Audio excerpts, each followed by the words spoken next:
On this Thursday night, huge storms on either side of the world put millions of people at risk. We'll get the view from Asia as a super typhoon targets the Philippines, and we'll look at the threat of flooding along the U.S. East Coast, plus using natural disasters for political gain. We'll show you today's version.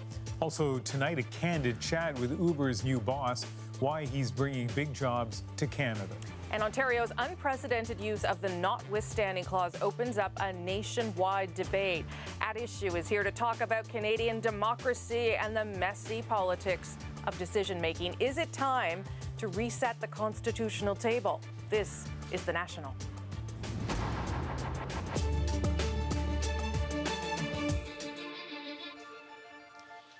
Time's run out for people in the path of Hurricane Florence to get out. The Category 2 storm has begun its slow, steady assault on the southeast coast of the United States.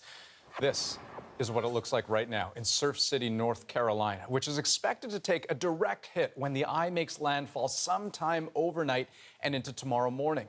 And let's give you the view from high up. This satellite image shows you just how big this thing is, and as the image changes, just how close it is to the coastline. About 10 million people are potentially in its path.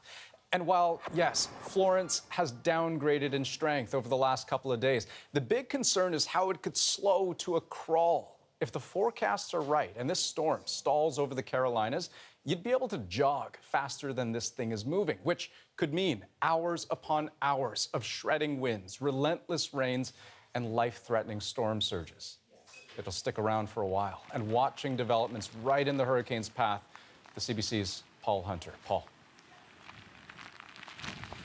Hey, Andrew. This is Florence. The outer edge of the storm hit this part of North Carolina late this afternoon, and things changed quickly. It was kind of a cloudy but calm day for most of the day, and then boom, this. This one's a bad one already. And so it begins. In comes the seawater along the North Carolina coast.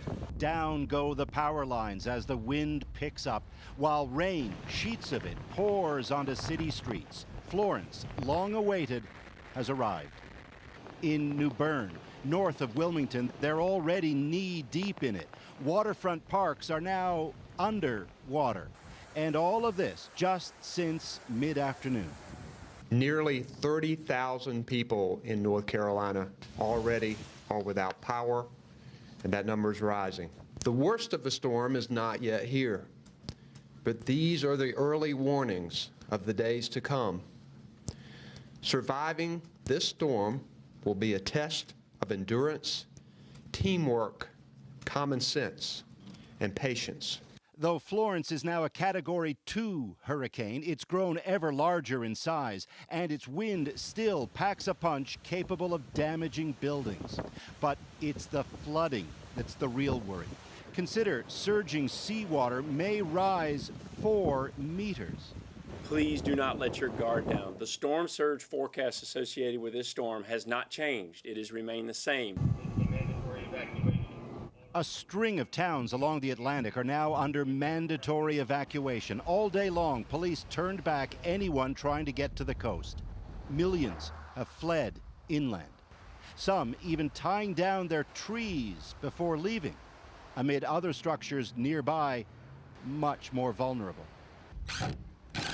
Up on higher ground, if only slightly, Dave Cannon, who survived Superstorm Sandy in New York 6 years ago and told us he's staying put for Florence. Fasten everything down as much as you can, and then you hunker down and you know, cross your fingers. Prepare for the worst and hope for the best. I mean, that's the standard line right now.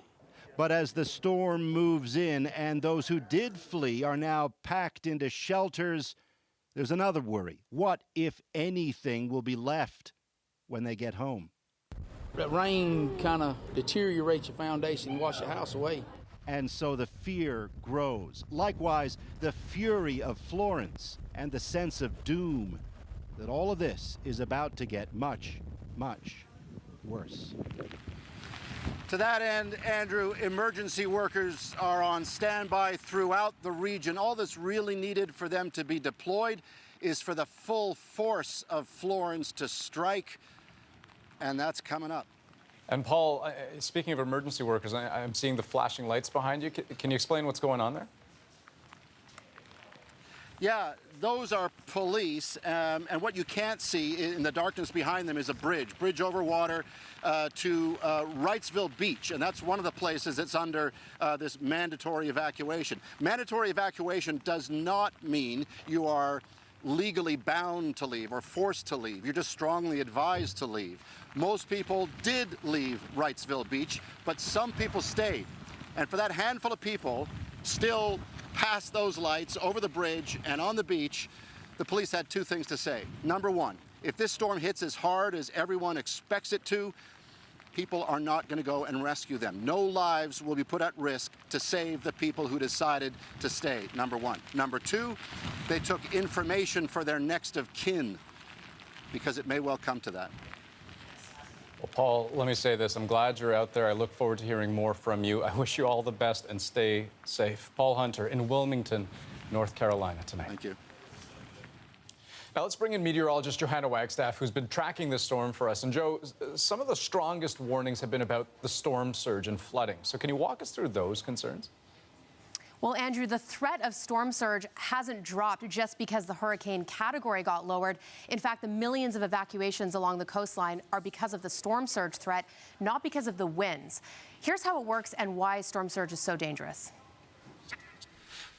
As a major storm churns over the ocean, the wind and waves push seawater out ahead of it, forcing a huge volume of water to pile up and push inland when it gets to shore. How much depends on the slope and the shape of the coastline, along with the size and intensity of the storm itself.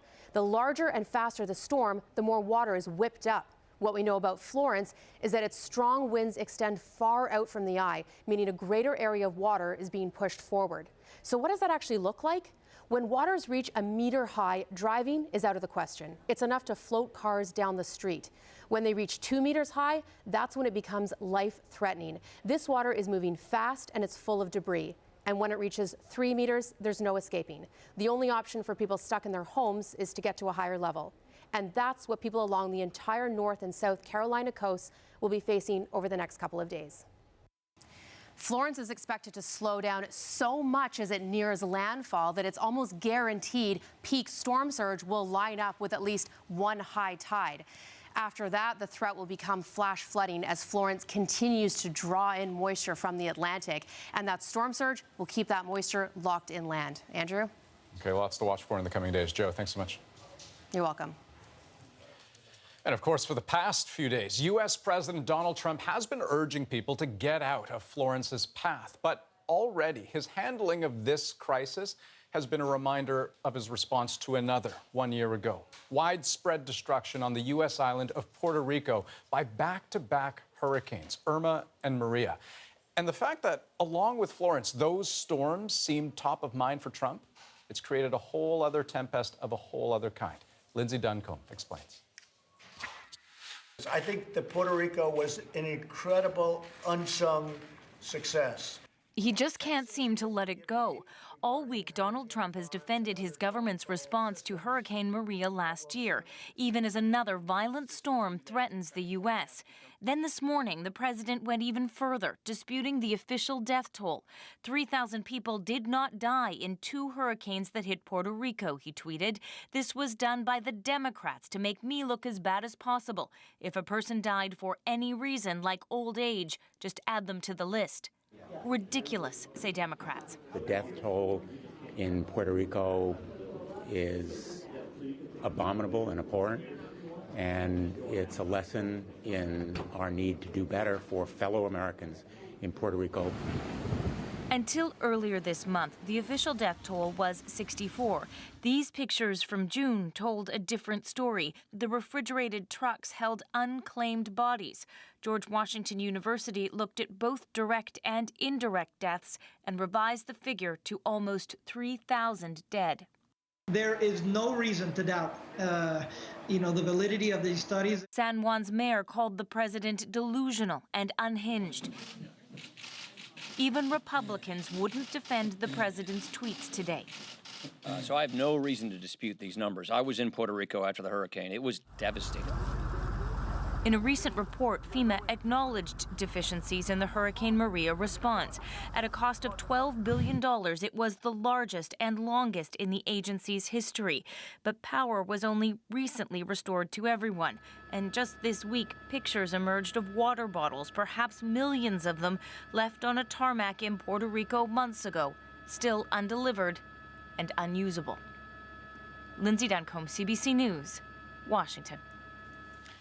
Now, even as the U.S. president disputes the death toll, many on the island won't let the dead go uncounted. In June, one special memorial acted as a kind of informal survey. People who had lost a loved one were asked to bring a pair of shoes in recognition of their passing. Well, Joanna Remiliotis met the man who organized it, and he showed her what happened in just 3 days. Oh, my goodness. Yes. Could you show us any messages or any shoes? Okay. For example, Michael Ferrer died 24 of September in Dr. Center Hospital. I think the Trump administration has been cruel, cynical, and the amount of stupidity is unbelievable. The only word that Mr. Trump uses is fantastic. Everything is fantastic. And this is a fantastic human calamity.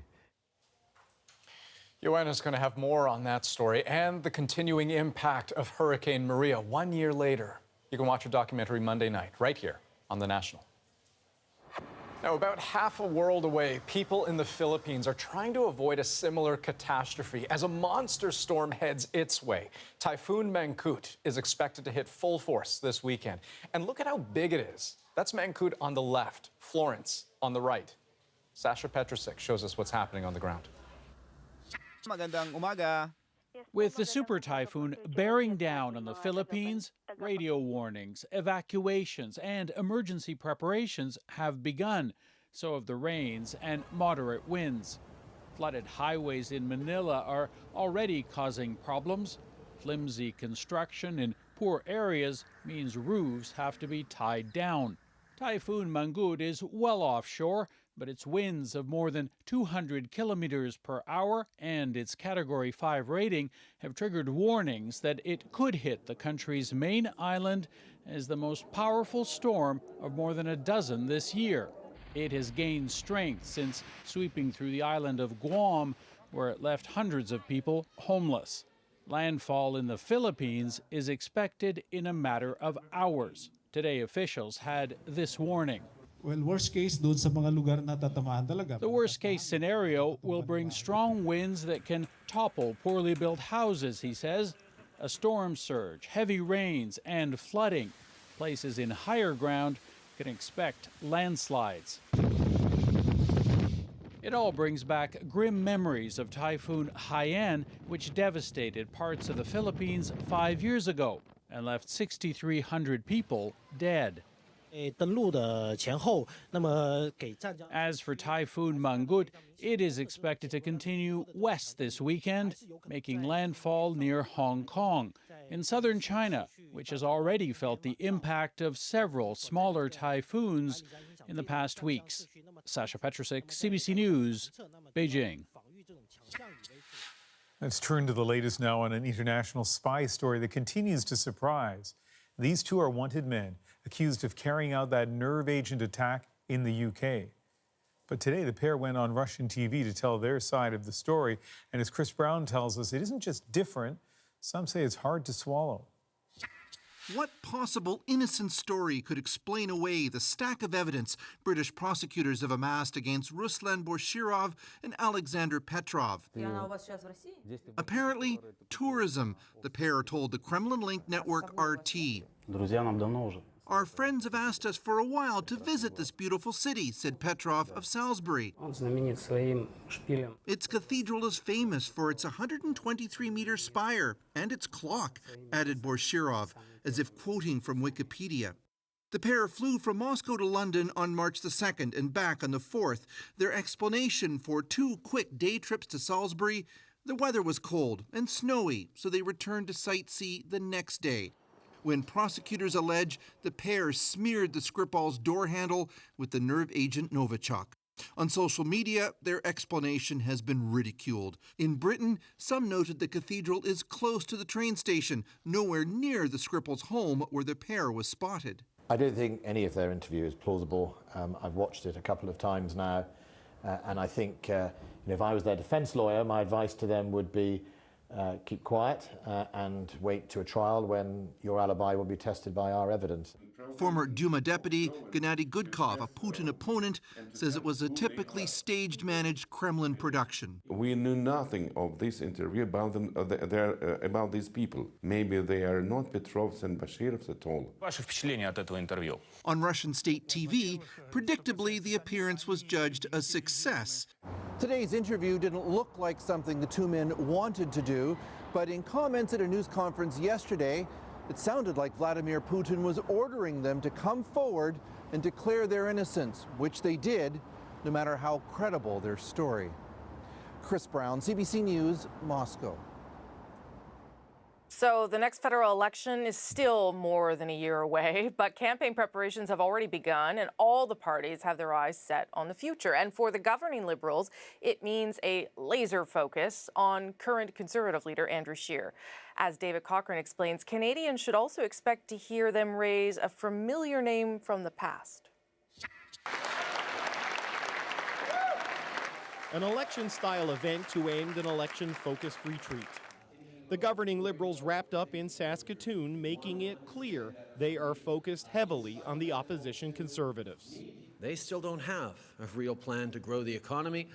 They still think that giving a tax cut to the wealthy is what's going to help the middle class. Not just the Conservatives of today, but the Conservatives of the past, as the Liberals are eager to tie Andrew Scheer to Stephen Harper. Andrew Scheer has to answer to Canadians why he's following the same recipe as Stephen Harper. He compared himself to Stephen Harper, saying that he was Stephen Harper with a smile. The only thing I'm saying is that I'm not contradicting him. He'll go back to Harvard with no long-term commitment to Canada. We've seen this tactic before. Michael Ignatieff, just visiting. The Conservatives used it to define past Liberal leaders. Let's talk about Justin. With mixed results. Nice hair, though. The Liberals' idea is simply to make a vote for Andrew Scheer feel like a vote for Stephen Harper. I think Canadians have every reason to worry about Stephen Harper Part 2. And election Part 2. A year out, it seems the next election will sound a lot like the last one. David Cochrane, CBC News, Saskatoon.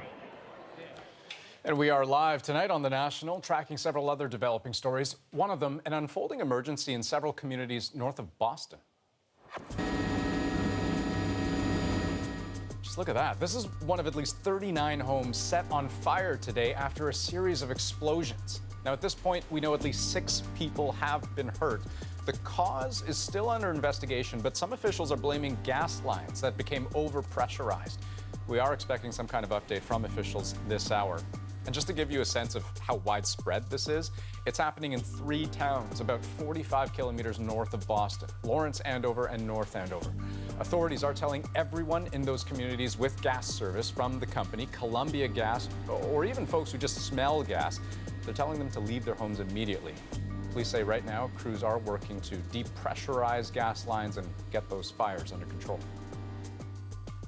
Ahead tonight on The National, the City of Toronto says it's ready to take Ontario's Premier to court again. Good thing, I always say this though, good thing it's at issue night. Andrew, Chantal, and Althea are here to go in-depth on Doug Ford's fight with City Hall and why the rest of Canada is watching. First though, Uber is doubling down on self-driving cars and plans to do the research here in Canada. We'll talk to its CEO about why the company's investing heavily in Toronto. And after months of speculation, Erik Karlsson is leaving the Ottawa Senators. His emotional farewell is our moment of the day. I actually didn't write a statement, but just going to speak from my heart. And I wish we were standing here during different circumstances. It's a very emotional and sad day for me and my family.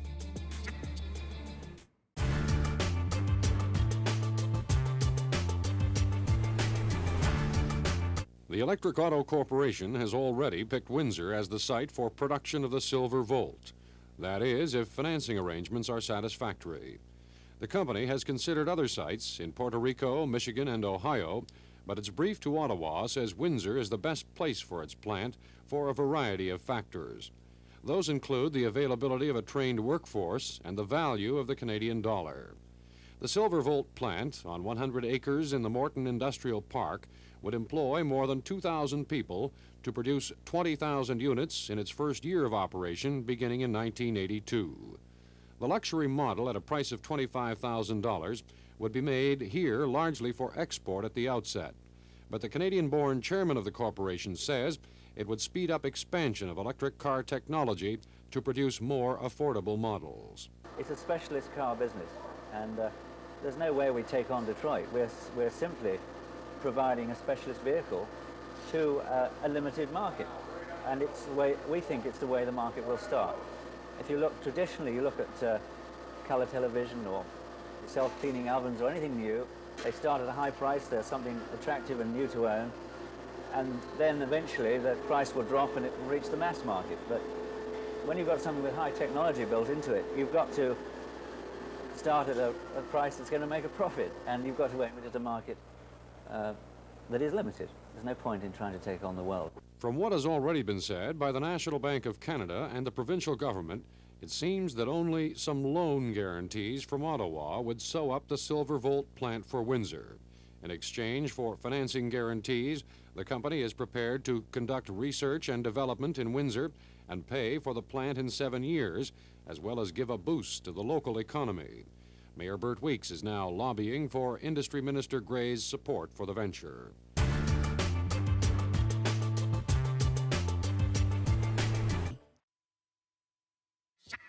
We're going to be investing over $200 million locally in this market over the next 5 years. And we anticipate that our headcount in Toronto is going to get to 500 employees. So we're really looking forward to that. And with that, Uber just elevated Toronto to one of its key centers for self-driving car research. But noticeably, its CEO didn't mention any of Uber's persistent PR problems. The company's had a lot of bad press in recent years, and this, if not an outright apology tour, is certainly a reset with the public to convince people that self-driving cars are still the future. Our technology reporter, Matt Braga, looks at how they hope to pull it off. When the plan is to have 500 people, it's not going to be a satellite office. Dara Khosrowshahi is betting big on Toronto. We see incredible talent here in Toronto. The immigration policies that Canada has also, we think, are quite progressive.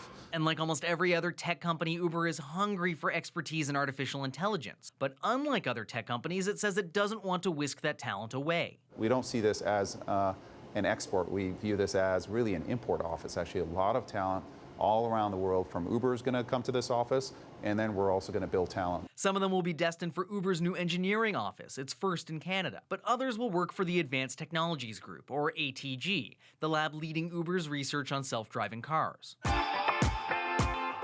That's a field where Uber faces stiff competition from companies like GM's Cruise or Waymo, all while dealing with its own recent crisis. The vehicle was traveling at approximately 40 miles an hour. In March, one of Uber's self-driving vehicles struck and killed a woman in Arizona. Its fleet has been grounded ever since, relegated to simulated driving and the test track. Doing well on camera doesn't mean that you do well in the three-dimensional space. Right. But ATG's Toronto lab, led by Chief Scientist Raquel Urtasun, is going to be fundamental in getting the company back on public roads. We hope with the work here that we will get systems that are actually better, and therefore the likelihood of something like that happening reduces. Urtasun is considered a superstar in the field of computer vision, specifically in the area of perception, helping Uber's self-driving cars see farther, identify objects more accurately, and react more quickly. So if you want to do self-driving, there is basically 3 different tasks that you need to solve. You want to estimate where everybody is in the scene. The second one is that you want to estimate where everybody is going to be going in the future. And that's important because the third step is that you want to plan a safe maneuver. She says they've accomplished a lot in the 15 months since her lab opened. Enough, it seems, to convince Khosrowshahi not to abandon the effort altogether after that fatal collision, and in fact actually expand her team. In working with the team working with the team here at ATG, really reaffirmed the fact that this self-driving technology ultimately is going to be good for the world and is going to make the streets safer. Right now, our focus is getting back on the road in a safe way. Still no word on what will happen, but Khosrowshahi is confident that with its investment in Toronto, Uber can actually raise its bar on safety when it does.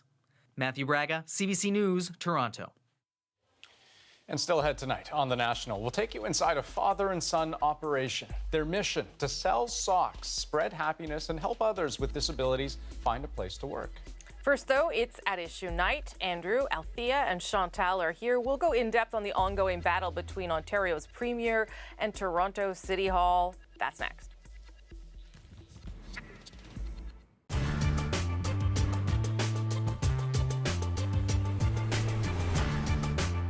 Just a good level. Give us a little more. I need to. I don't want to. I've been moving calm, don't start no trouble. Killing the vibe at that point. Yeah, I know. You know, gonna get letters.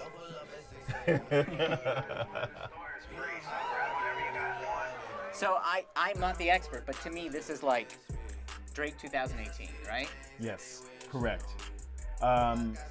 What's happening here is singing, talking, rapping. You can't really pinpoint what's going on here. Yeah. And what's interesting is that the rules of rap has changed dramatically. Because if Run DMC in the 80s or LL Cool J or Beastie Boys were to tell you the rules then, they would be very, very pissed off right now. Yeah. And say the rules in the 90s had kept the rule book, kept it clean.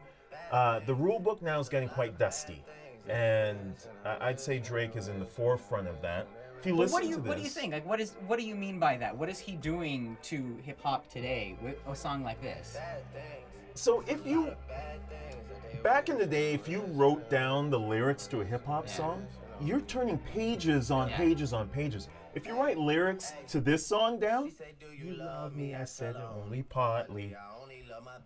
My mom, I'm sorry. You know, it's over. Yeah. That's about it. Yeah. It's very, very sparse, but I think it's also adding to what our brains need right now, which is a positive thing. We don't want dense right now. Yeah. If we want dense, we'll go read a novel or something quietly somewhere. But because music is so this much is consumable, this is digestible. Consumable. It's digestible. It's basically the BPMs, the beat per minutes are slowed down. Yeah. He's basically repeating himself. Now I'll tell you this is very, very difficult to do, to make it sound so simple. The simplest things that are catchy are very, very difficult to make. So you're not, as a rapper, you don't scoff at this?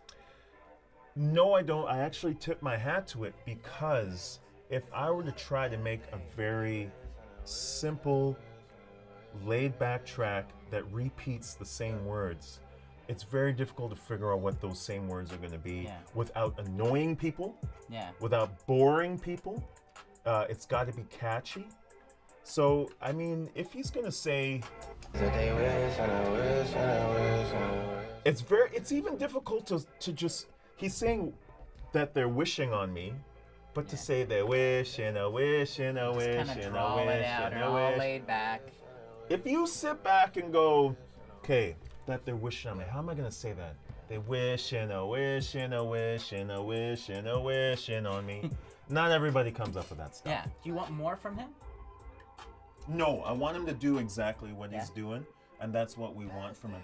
The second he tries to make the bad album after he's already made a bunch of thrillers, it's all gonna go downhill. Interesting. And that's what I also appreciate about him and his team.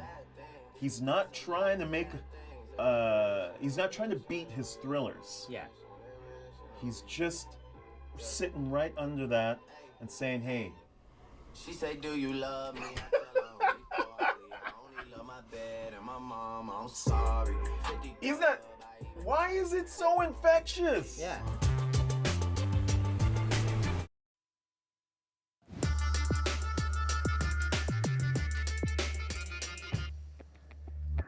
I was elected.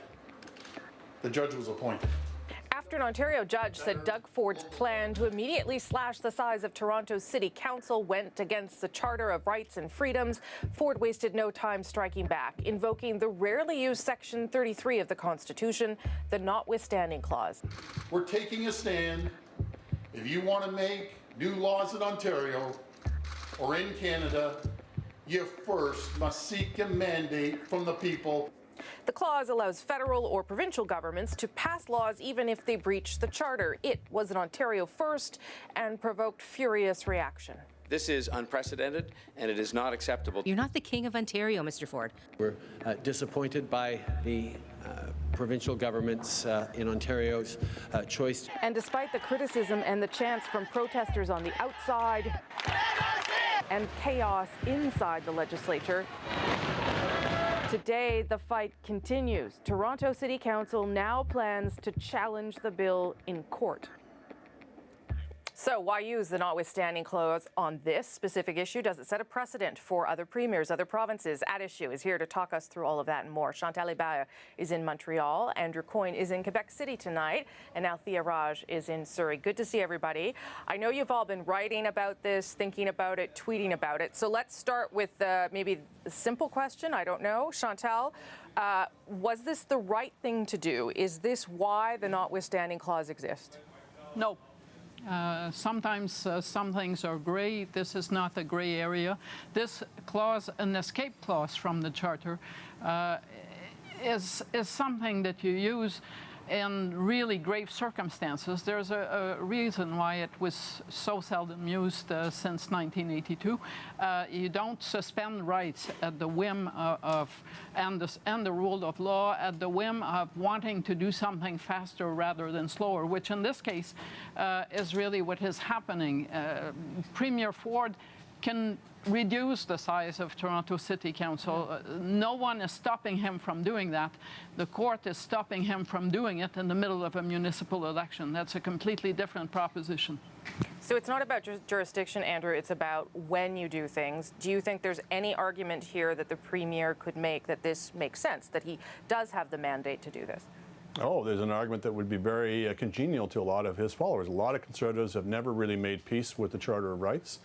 And some of them have been quite anxious to use the notwithstanding clause, not just on occasion, but quite regularly, to prove a point, to establish the supremacy of Parliament as they see it, much as the way that the government of Quebec, the PQ government, used it to prove its point about the rights of Quebec versus the federal government. So it's definitely has a following. He's not doing this completely out of the blue. You know, some of us have never been particularly keen on the notwithstanding clause in principle, would rather it wasn't there. Some others, Chantal would mention that, would say, well, it's okay to have it as a safety valve in extreme circumstances.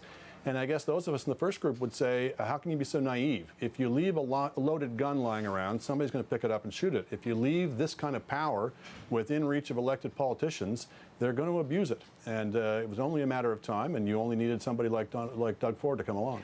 And Althea, do you think that he has made the case convincingly that this is justified?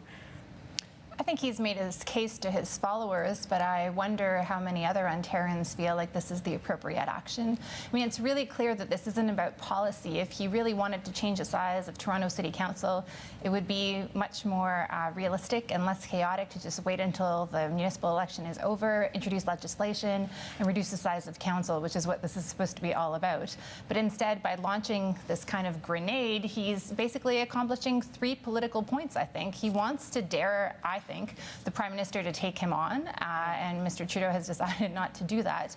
But it's a way of doing a sort of David and Goliath battle. He wants to send a warning shot to all the critics who might think about using the courts to thwart his electoral agenda. He's not going to hesitate to use a notwithstanding clause. And as Andrew rightly pointed out, a lot of Conservatives not just view the notwithstanding clause as something that's there to be used, but it's also a way to stick it to the Liberal judges. And this is something that I think is very popular with some parts of the Conservative Party. So how do we? Guy, by the way, yeah, go ahead, Andrew. Yep. This is the guy, by the way, who is launching his own lawsuit against the federal government to knock down the carbon tax. So he doesn't have too much trouble with knocking down legislation passed by elected officials when it suits his purposes. And that's the case with the notwithstanding clause general, of course, is it only applies to some sections of the Charter. courts have been knocking down government laws for decades on division of powers grounds. And nobody said boo about that. None of the parliamentary supremacists had a problem with that. It's only when it gets to these individual and minority rights clauses that suddenly the supremacy of Parliament becomes the be-all and the end-all. Okay, so Chantal, speak a little bit about what Althea alluded to there, and that is the federal government's response, which the Prime Minister today was very clear. I'm not getting involved in this. And I think, you know, Althea is probably right. This is what Doug Ford maybe wanted as a nice byproduct. But is it the right response from the federal government? Okay, let me first rewind to Andrew's point about leaving a lying gun and someone will shoot with it, because it does need this lying argument to be picked up and maybe shot at. I don't know how many premiers we've had multiplied by 10 plus prime ministers since 1982, and this is the first time that someone uses this clause in this cavalier fashion, for lack of a better word. So I would argue that by and large it is preferable to treat Premier Ford as the exception rather than some sign of a rule. That is one. Is the Prime Minister wise to say, I'm not getting involved in that? He does have a constitutional power that he could use to disallow the provincial law. It has not been used since 1943. I'm not sure that it has not fallen into disuse, but if you were going to test it and you were a federal government, because it's a huge precedent to disallow from Ottawa a piece of legislation, I think you would want to do it on an issue other than a disagreement over the size of the municipal council in Toronto. One last point, it may be that Premier Ford is miscalculated. He wants this to be, I'm cutting off politicians and people in downtown Toronto, and I've got the people on my side. But it is veering into a debate over the Charter. And the Charter has more support among Canadians than just about any politician in this country. Althea, Andrew, and then Althea, and then I'm going to change topics. Go ahead, Andrew. I agree with Chantal that we're unlikely to see them using disallowance. I'm not so sure I agree that there's been, rare instances when people have used or contemplated using the power in not particularly responsible ways. The government of Alberta used it to try and get out from under the same-sex marriage, which wasn't even provincial jurisdiction. Yeah. They contemplated using it quite seriously to exempt themselves from lawsuits from mentally handicapped people who had been forcibly sterilized in the past. And who knows how many other times people have tiptoed up to the edge of using this and drew back at the last minute. They will be much less likely to draw back now, I suggest, after Ford has established this precedent. And that's what really worries me is Ford himself has said he's going to use it repeatedly, and who knows what other premiers are out there who are going to follow his example. Okay, Althea, on that. Yeah, I'm at the NDP caucus in Surrey. It's the reason why I'm here. And the NDP today proposed that there should be a committee of experts that gets together to decide what other options are available to the government. Now, there aren't actually that many options, and Chantal is right. She mentioned disallowance. A lot of people actually think that that power basically no longer exists because it hasn't been used. But the court could, the federal government rather, could ask the Supreme Court to weigh in on this issue. And is this the appropriate use of the notwithstanding clause? And perhaps, in light of Doug Ford's threats, we need to have clarity on that. Okay, I want to switch topics because the House is coming back next week for the beginning of the fall sitting.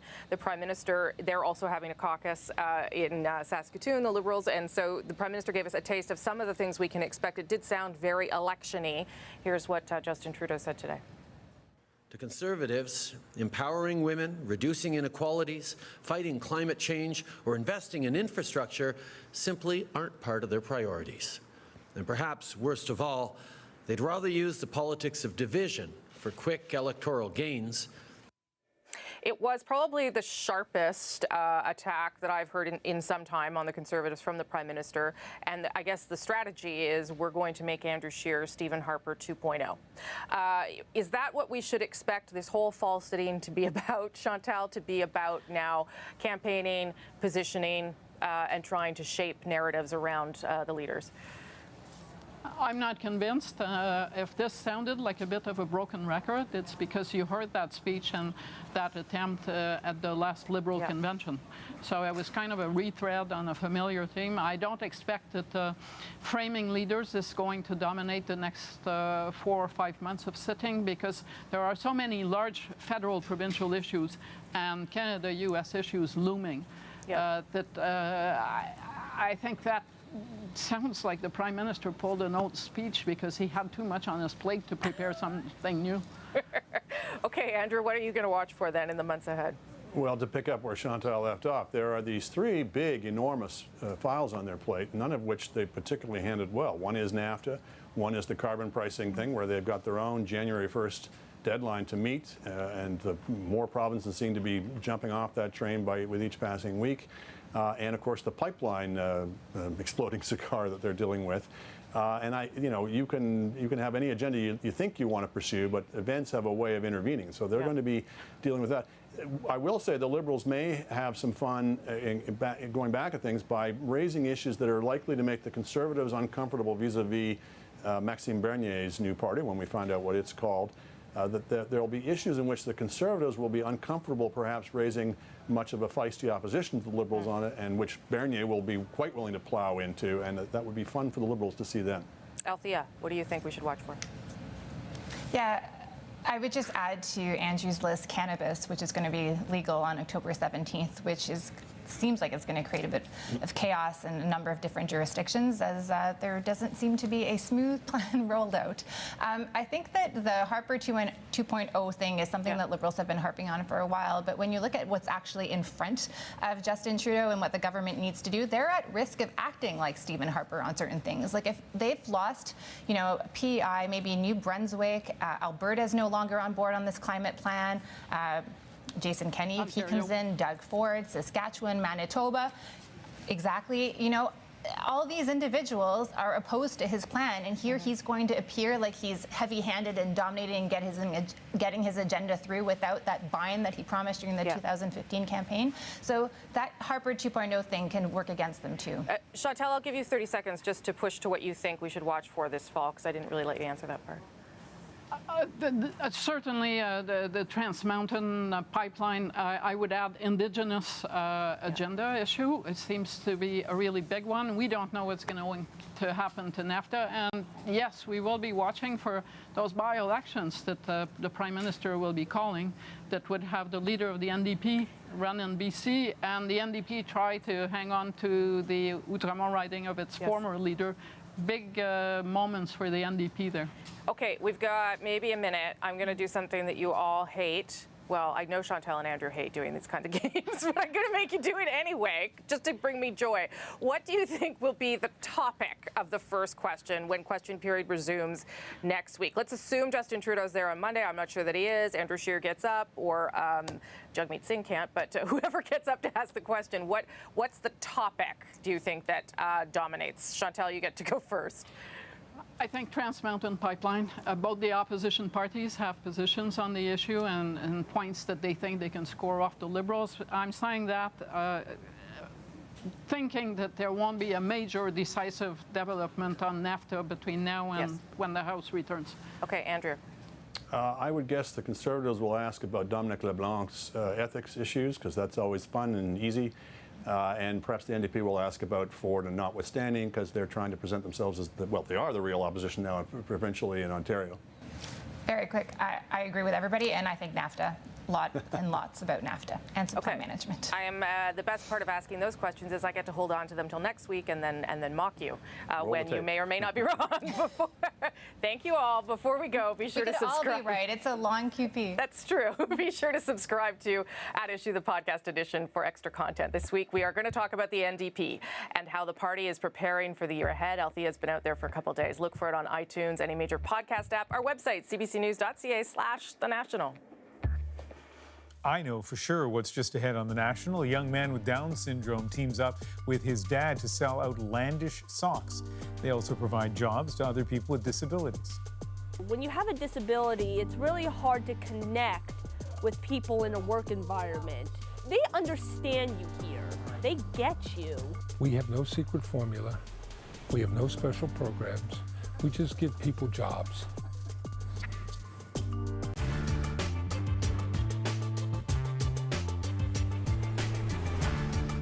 For all of its weaponry, the toughest battle the F-18 Hornet may ever have to face is the barrage of poor publicity it's now attracting. Its costs have been climbing, and some media reports have described the Hornet as a lemon. There have even been suggestions the U.S. government might cancel the whole 18 program. Earlier this year, the U.S. General Accounting Office, which audits the 18 program, blasted the plane. It and other reports have charged that it was nearly a ton overweight, its undercarriage was faulty, it had problems of drag, reduced engine thrust, range, and its acceleration was below specifications. There were other problems, none of which pleased the U.S. Navy and Marine Corps, which plan to buy over 1,300 of the planes. For Canada, the question has become immediate. Just how good is this plane? And here one enters a vastly complicated air industry world. The first batch of pre-production model F-18s are being put through their paces here at the Patuxent Naval Air Test Center in Maryland. And according to some in the industry, that is part of the plane's PR problems. For there are many in the U.S. Navy who wish the 18 had never come along at all.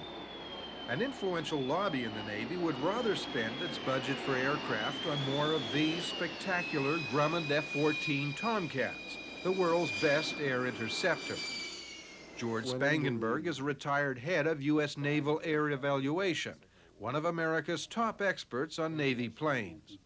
He's just one voice complaining that the 18 has been forced on a reluctant Navy. We fought it off for about 3 years, and then eventually we were overwhelmed and told to buy it or else. And then the syndrome becomes, well, it's better than nothing, which may or may not be true. In Congress, there are other voices. Many are horrified by the plane's rising cost. Democrat Bruce Vento of Minnesota has been a constant critic of the 18. This plane is not an outstanding plane. There's nothing unusual about it. We build other planes that are equally as good. The fact is this plane was supposed to be a low-cost plane, and since it isn't achieving that particular mark, I think it's quite realistic to reframe our objectives in terms of what we purchase. But there are also indications the 18's baptism of fire has been harsher than is justified. The U.S. Navy officially says it's now happy with the 18 and recent improvements. In St. Louis, McDonnell Douglas Vice President Joe Waldner says the corrections were relatively simple. He complains the 18 may have been smeared in part by competitors and insists some of the program has exceeded specifications. The accuracy of the navigation system is 3 times better than specification. The reliability of the airplane, even at this very early stage, is proving to be twice as good as what the Navy currently has in the fleet.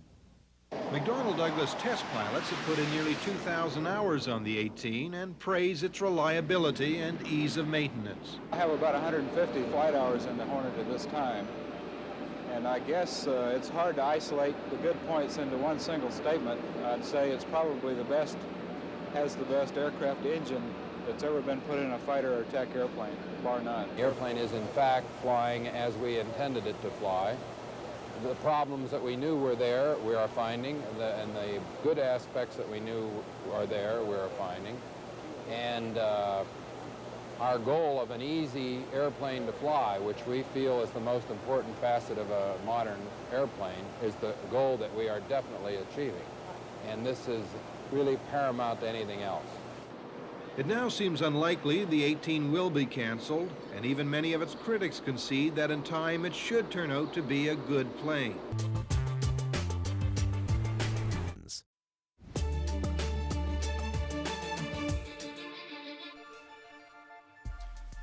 We are live tonight on The National, and we are tracking the latest on Hurricane Florence. You're looking at the scene right now in Myrtle Beach, South Carolina. The monster storm is just hours from making landfall, and this coastal community is in its direct path. There's still over a week left of summer, but try telling that to Alberta. A snowstorm is sweeping across the province, with some parts getting as many as 15 centimeters of snow. And it's not over yet. I just flew in from Edmonton this afternoon. There it was cold, snowy, and they're expecting more this weekend. And Volkswagen has confirmed it's killing the Beetle. They've decided to end production of that iconic car next summer. They didn't give any specific reason, but sales have slumped in recent years. A young man with Down syndrome is a driving force behind a successful family business. He and his dad sell offbeat socks. They also make a point of hiring people with disabilities. Stephen D'Souza went to see why it all seems to work so well. I draw a picture, a firework, American flag. That's just my idea. Meet John Cronin, an entrepreneur on a mission with a simple idea. Socks are more socks. Socks, socks, and more socks. Over here, I'll show you. He was born with Down syndrome. 2 years ago, about to graduate from school, John wanted to start a business and work with his dad, Mark. They bounced around some ideas. We like the idea of a food truck, but we ran into, what are we doing here? Oh, that's a food truck socks? Mm-hmm. But then we ran into a problem. What was the problem? A real problem, we can cook. Yeah, we can't cook. Eventually, they figured it out. Crazy socks. John had worn them his entire life, so the idea was a perfect fit. It's fun, it's colorful, I like to be creative. I do all things fun, and I always let me be me. They started with a simple website and some Facebook videos. John's story and personality were a hit. He went viral, and the orders started piling up. Socks were flying off the shelves. In their first full year, they sold more than 40,000 pairs, raking in more than $2 million. As the Chief Happiness Officer, John is the face of the company and more. He takes and fills orders. He designed a special Down syndrome superhero sock, and for every shipment, he adds a personal touch, a handwritten thank you note and some candy that's emblematic of the company's overall mission. What's our mission? Our mission is spreading happiness, Dad. And every day, that's what we're working on, is spreading happiness. Another part of their mission, giving opportunities to people like John. 18 of their 35 workers have differing abilities. You know, it's a good place just to be with people like you. Aaliyah Mikio has a form of autism. She joined the company in April. When you go to other jobs, there's other people like you. When you have a disability, it's really hard to connect with people in a work environment. So when coming to John's Crazy Socks, you have that connection. They understand you here. They understand, like your struggles, your weaknesses, your strengths. They get you. You guys working hard? Yeah. Has it been good? Mark Cronin says people with disabilities just need opportunities. We have no secret formula. We have no special programs. We just give people jobs. 5% of their profits go to the Special Olympics and other charities. And they count some famous people among their fans, including Justin Trudeau. So you sent him some socks, and he sent you this thank you letter? Yes. But as much as they're enjoying the company's success, Mark says the biggest reward is seeing his son and others like him succeed. Because I keep seeing positive steps almost every day, I can't say surprised anymore, because there really are no limits. I love Dad. You're my boy. I'm a lucky man, right? The two show no signs of slowing down. They've got plans to expand to a bigger space, to sell more socks, and spread even more happiness. Stephen D'Souza, CBC News, Huntington, New York. That was nice. Up next on The National, Erik Karlsson's emotional farewell, a tough pill to swallow for Senator fans. Pretty big move for the Senators. I think it's going to deter a lot of fans. Karlsson's a big part of what people love going to see the Sens for. To see a player like that, just it's not a good thing for Ottawa, I think.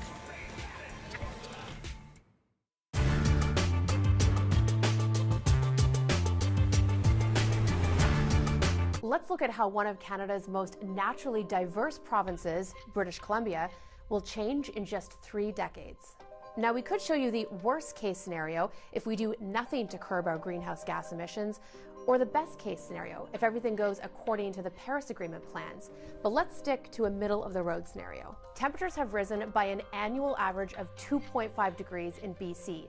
In the interior and the north, there's even larger variability. Vancouver sees more than double the number of days above 25 degrees than it did in the 2010s, and about 15% less rain in the summers. The growing season in the Lower Mainland has expanded by 6 weeks. There's a 30% drop in frost days in the Okanagan Valley by 2050. That means winters aren't cold enough to keep the pests at bay. By 2050, we'll be facing more fires and more disasters like the wildfire that ripped through Fort McMurray, Alberta, destroying homes and displacing nearly 90,000 people. The fire season may increase by 30 to 50 days in the interior. Our seasons play out differently too. Warmer, wetter winters across the province have meant our snowpack has dropped dramatically year after year. By 2050, a quarter of BC's glaciers have melted. Hitting the slopes has become a rare luxury. And that has big implications for our water supply. We will see more rain. The rainiest day of the year could be 10% wetter. But even though there is less snow and more rain, it's coming too fast. The spring melt is sudden. Flash floods and mudslides are an even greater risk. Pineapple Express soakers from the Pacific will come much more often and hit harder. And a warming ocean means that sea levels have risen by 30 centimeters in 2050. If we don't spend billions of dollars on infrastructure to protect our coastal communities, places like Richmond, the Vancouver International Airport, the Tsawwassen Ferry Terminal will all be underwater after just one bad storm. Parts of Vancouver's iconic seawall need to be rebuilt, and beaches like Wreck Beach and Jericho have washed away. Fish species have had to migrate dozens of kilometers north every decade as their traditional territories become too warm. Like your sushi, Pacific salmon catch may decrease by 30% by 2050. Here are some economic figures to consider. If we do absolutely nothing, the projected cost of damage to BC because of climate change is $32 billion. It would cost us $10 billion, however, to upgrade our infrastructure like dikes and levees to protect against that $32 billion price tag. We'd still be ahead by $22 billion. 2.5 degrees might not sound like a huge increase, right? But it means that the extremes we're seeing now will become the new normals in just 3 decades. And that has huge implications for how we build our cities, what we grow, and the natural biodiversity of our province. But how well we fare in 2050 and beyond depends on what we do today.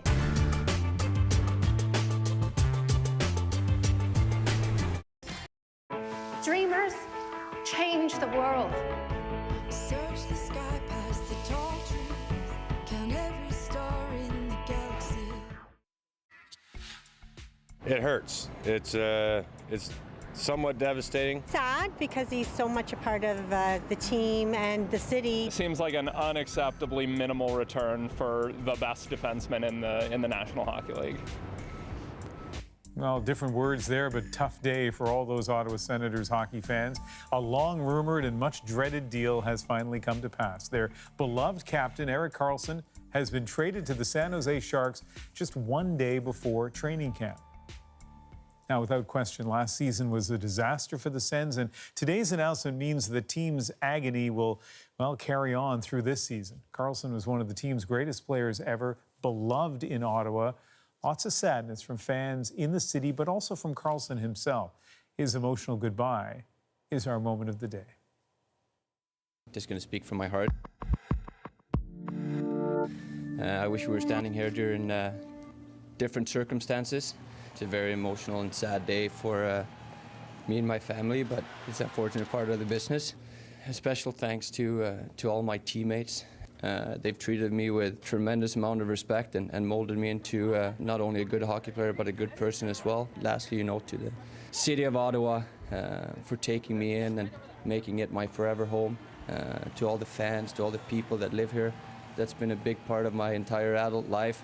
Even though you've heard a lot of things about this could be possible, I think that you can't really prepare for any of this, so it's sad.